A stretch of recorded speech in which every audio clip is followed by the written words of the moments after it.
مجید آریان.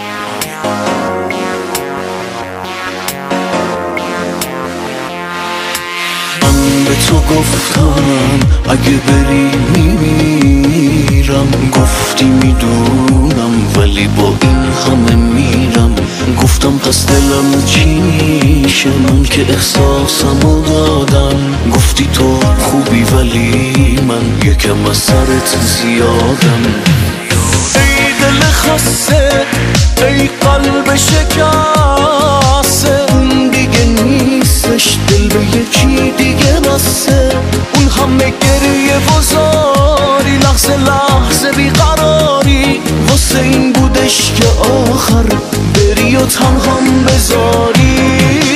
ای دل خسته، ای قلب شکسته، اون دیگه نیستش، دل به یکی دیگه بسته.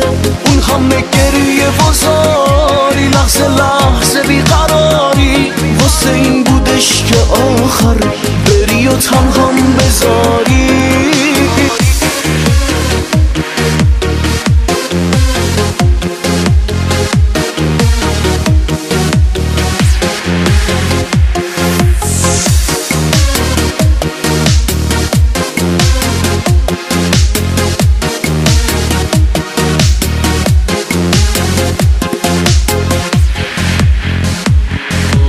یادت گفتی که بی من تو میمیری، دروغو میگفتی حرفتم پس نمیگیری.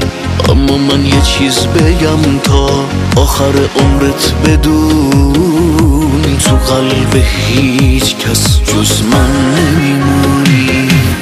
ای دل خسته، ای قلب شکسته، اون دیگه نیستش، دل به یکی دیگه بسته.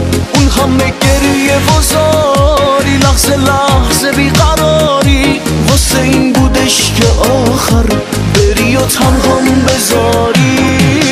ای دل خسته، ای قلب شکسته، اون دیگه نیستش، دل به یکی دیگه بسته. اون همه گریه و زاری، لحظه لحظه بیقراری، واسه این بودش که آخر بری و تنهام بذاری. ای دل خسته، ای قلب شکسته، اون دیگه نیستش، دل به یکی دیگه